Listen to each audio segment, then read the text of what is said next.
இன்றைய வீடியோவில் திருமூலர் சித்தர் சொன்ன 4448 வகையான வியாதிகளுக்கான தீர்வு பற்றி தான் இந்த வீடியோவில் பார்க்க போகிறோம். இந்த வீடியோ மூலமாக எந்த சித்தர் என்ன சொல்லியிருக்கிறாங்க, இந்த 4448 வகையான நோய்களை எப்படி ஏற்படுது, அந்த நோயை எப்படி நம்ம குணப்படுத்துறது அப்படின்ற எல்லாத்தையுமே பார்க்கலாம். இந்த மாய உலகத்தில் எங்கே யாரை பார்த்தாலும் நோயோட தான் இருக்கிறாங்க. நோய் இல்லாமல் பார்க்கறதே சிறப்பு. ஏன்னா எல்லாருமே நோயோட தான் வந்துட்டு இருப்பாங்க. நோய் இல்லாமல் ஒரு மனுஷனையும் இந்த உலகத்தில் நம்ம பார்க்கவே முடியாது. இதற்கான காரணம் என்ன அப்படின்னு பார்த்தீங்கன்னா, நம்மளுடைய முன்னோர்களான சித்தர்கள் வழியிலேருந்து நம்ம தவறி போனது தான் இதுக்கான முக்கியமான காரணம் அப்படின்னு சொல்லலாம்.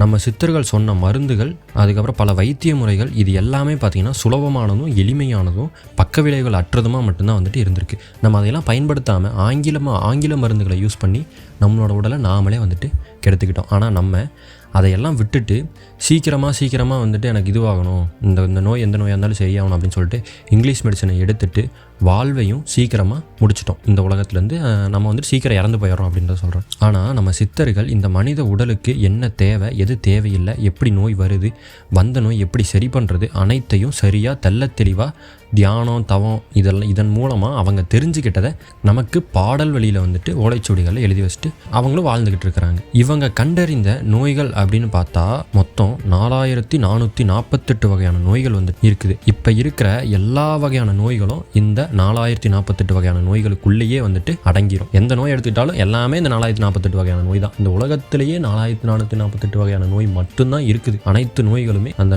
4000க்குள்ளேயே வந்துட்டு அடங்கிடும். சரி, இந்த நோய் எப்படி வருது அப்படின்னு பார்த்தா, இந்த உடல் அப்படின்றது பஞ்சபூதங்களால் கட்டமைத்து உருவாக்கப்பட்ட ஒரு இயந்திரம் அப்படின்னு சொல்லலாம். ஆனால் அது நமக்கு தெரியாது. வந்தோம், வாழ்கிறோம், சாவுறோம், அவ்வளோதான். ஆனால் இந்த பஞ்சபூதங்கள் அப்படின்றது இல்லை அப்படின்னா இந்த உலகத்தில் எந்த உடலும் கிடையாது, எந்த உயிரும் கிடையாது.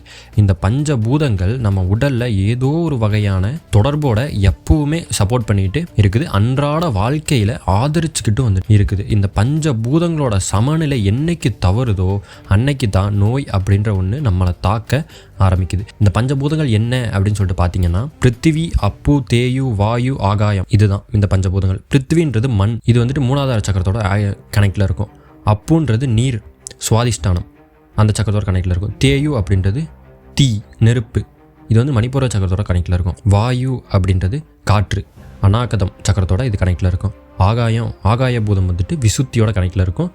இது போக ஆறாவதாக ஒன்று இருக்குது, மனம் அப்படின்றது. இந்த மனம் பார்த்தீங்கன்னா ஆக்னையோட கணக்கில் இருக்கும். இதுதான் அந்த பஞ்சபூதங்கள் அப்படின்னு சொல்லலாம். இங்கே இருக்கிற ஒவ்வொரு பூதத்தோட சமநிலை குறையும் போது தான் அந்த சக்கரத்தோட சமநிலையானது தவறி நோய் அப்படின்ற ஒன்று இந்த உடலுக்கு வர தொடங்குது. இதில் ஆறாவதாக ஒன்று இருக்குது, ஆனால் அது வந்துட்டு பஞ்சபூதம் கிடையாது. அது மனம் சம்மந்தப்பட்ட தொடர்பில் இருக்கிற ஒரு காரணி அப்படின்னு சொல்லலாம். இந்த ஆறாவதாக இருக்கிற மனம் அப்படின்றது தனித்துவமானது. ஏன் அப்படி சொல்கிறேன்னு பார்த்தா, மனம் அப்படின்றது ஒரு மனிதனை இந்த பிரபஞ்சத்தோட பஞ்சபூதங்களோட நம்ம தொடர்பு கொள்ள வைக்கக்கூடிய ஒரு பாலம், ஒரு சாதனம், அப்புறம் ஒரு பைக் அப்படின்னு கூட சொல்லலாம்.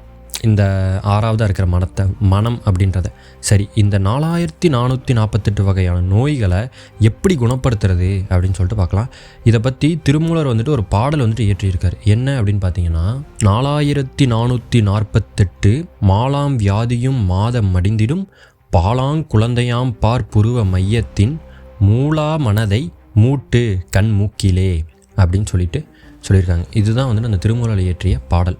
இந்த பாடலோட அர்த்தம்னு அப்படின்னு சொல்லிட்டு பார்த்தீங்கன்னா, டே மானிடா, உன்னோட மனசை கண்ணும் மூக்கும் சந்திக்கிற மூட்டில், அதாவது புருவ மத்தியில் வச்சு தியானம் பண்ணு. இதை தினமும் தவறாமல் பண்ணுடா. இந்த 4448 வகையான நோய்களும் உன்னை விட்டு அகன்று அந்த பாலாம்பிகையோட அருளின் மூலமாக குழந்தை போன்ற இளமை வந்துட்டு உனக்கு கிடைக்க ஆரம்பிச்சிரும் அப்படின்னு சொல்லிட்டு இந்த திருமூலர் வந்துட்டு சொல்லியிருக்காங்க. சரி, இதை எப்படி பயிற்சி பண்ணுறது அப்படின்னு பார்த்தீங்கன்னா, இந்த யோக சாதனையோட பெயர் அப்படின்னு சொல்லிட்டு பார்த்தீங்கன்னா புருவமத்தி யோகம் அப்படின்னு சொல்லலாம். இதை பண்ணணும் அப்படின்னா அதிகாலையில் எழுந்திரிக்கணும். அதாவது 4லேருந்து 6:30 எழுந்திங்க அப்படின்னா பண்ணலாம். அது போக ஈவினிங்கும் பண்ணலாம். ஈவினிங்னா 6 to 7 அந்த டைமில் பண்ணலாம். முதல்ல அமைதியான ஒரு இடத்துல முதுகெலும்பு வளையாத மாதிரி நேராக உட்காந்துக்கணும். சேரில் உட்காந்துக்கலாம், சோஃபாவில், எதில் வேணாலும் நீங்கள் உட்காந்துக்கலாம். ஆனால் முதுகெலும்பு நேராக இருக்கணும். தரையில் உட்கார்றது ரொம்ப ரொம்ப நல்லது. சமணங்கால் போட்டு உட்கார்றது வந்து ரொம்ப ரொம்ப நல்லது. 2 கண்களையும் மூடிடணும். மூடிட்டு புருவ மத்தியை நோக்கி பார்க்கணும். அந்த 2 கண்ணையும் மூடி புருவ மத்தியை நோக்கி பார்க்கணும். அதாவது மேல் நோக்கி வந்துட்டு கண்ணை மேல் நோக்கி வந்துட்டு பார்க்கணும். அப்படி நீங்கள் பார்க்குறப்ப உங்களுக்கு கண் ஒரு கட்டத்தில் வலிக்க ஆரம்பிக்கும். அந்த வலிக்கிற ஸ்டேஜ் வருது அப்படின்னா நீங்கள் கம்மி பண்ணிக்கணும். ஓகே, ஏன்னா ஒரு இடத்துல வலி ஏற்படுது அப்படின்னா நீ உன்னுடைய உடலுக்கும் அளவுக்கு மீறி நீ பண்ணுற அப்படின்னு சொல்லிட்டு அர்த்தம். அதனால் அது வலிக்காத மாதிரி மேலே லைட்டாக ஏற்றிச்சு நீங்கள் நாளடைவில் ரெகுலராக பண்ண கொஞ்சம் கொஞ்சமாக உயர ஆரம்பிச்சிடும். அந்த வலி கம்மியாயிரும், வலிக்கவே வலிக்காது, அந்த மாதிரி ஆயிரும். அந்த மாதிரி மேலே பார்த்துக்கிட்டே இருக்கிறப்ப நீங்கள் ஒரு 10 நாள் இல்லாட்டினா ஒரு 4 நாள் தொடர்ந்து இதை பண்ணிகிட்டே இருக்கிறப்ப அந்த இருள் அப்படின்ற ஃபஸ்ட்டு கண்ணை மூடினா இருட்டாக இருக்கும். நீங்கள் அந்த இருட்டுக்குள்ளே நீங்கள் அப்படியே அந்த இருட்டை வந்து நோக்கிக்கிட்டே போயிட்டுருக்கணும். அந்த இருள் அப்படின்றது நாளடைவில் ஒரு 4 நாள் இல்லை 5 நாள் 6 நாள் அதுக்குள்ளே அந்த இருள் போயிட்டு ஒரு ஒளி வந்துட்டு உங்களுக்கு வர ஆரம்பிக்கும். அந்த ஒளி தான் பார்த்திங்கன்னா உங்களுக்கான சிம்டம். உனக்கு உன் உடலில் இருக்கிற அனைத்து நோய்களும் வந்துட்டு கிளியராக ஆரம்பிக்குது அப்படின்னு சொல்லிட்டு அர்த்தம். அந்த ஒளி எப்படி வருது அப்படின்னு பார்த்தீங்கன்னா நீங்கள் பிரபஞ்சத்தோட கனெக்ட் ஆனதுக்கப்புறம் தான் அந்த ஒளி வந்துட்டு உங்களுக்கு ஏற்படும். அந்த ஒளி ஏற்படுறப்ப நீங்கள் தியானத்தில் இருக்கிறப்ப ஒரே ஒரு ஸ்லோகம் மட்டும் சொல்லணும், நார்மலாக பேசுகிற மாதிரியே.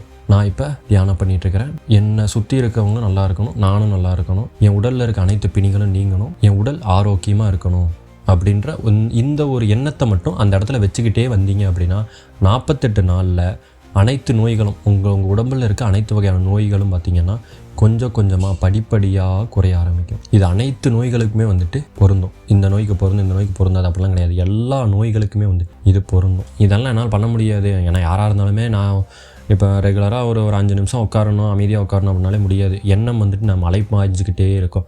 என்னால் புருவமத்தில் கான்சன்ட்ரேஷன் பண்ண முடியல அப்படின்னு பார்த்தீங்கன்னா ஒரு விளக்கு, அகல் விளக்கு எரிஞ்சிட்டு இருக்கிறப்ப இல்லை ஏதோ ஒரு விளக்கு எரியறத அந்த ஒளியை ஒரு 5 நிமிஷம் பார்த்துட்டு டப்புன்னு கண்ணை மூடினீங்க அப்படின்னா உங்கள் கண்ணுக்கு முன்னாடி கண்ணை மூடினதுக்கப்புறம் தெரிய ஆரம்பிச்சிடும். அந்த இருளில் அந்த ஒளியவே வந்துட்டு அப்படியே கொஞ்சம் கொஞ்சமாக பார்த்துக்கிட்டு அப்படியே போயிட்டுருக்கணும். ஒளியை நீங்கள் பார்த்துக்கிட்டே இருக்கிறப்ப உங்களோட கவனம் வந்துட்டு ஒன்றுபட ஆரம்பிக்கும். கவனம் சிதறாமல் உங்களுடைய கவனம் வந்துட்டு அந்த மனதோட அந்த இடத்துலையே வந்துட்டு ஒன்றுபட்டு உங்களோட கவனம் அந்த புருவ மத்தியிலேயே வந்துட்டு இருக்க ஆரம்பிக்கும். இவ்வளோதாங்க.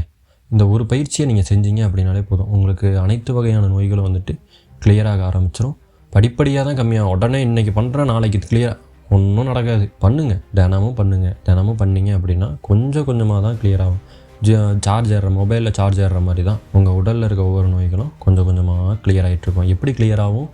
நீங்கள் இந்த தியானம் பண்ணுறப்ப பிரபஞ்சத்தோட கனெக்டில் இருக்கிறப்ப இந்த பிரபஞ்ச ஆற்றலினால் உங்களுடைய உடல் வந்துட்டு சுத்திகரிக்கப்படுது. அதுதான். அதனால் எல்லாருமே பண்ணுங்கள், நீடோடி வாழ்ங்க. அடுத்த வீடியோவில் ஒரு புதிய தகவலோடு வரேன். நன்றி, வணக்கம்.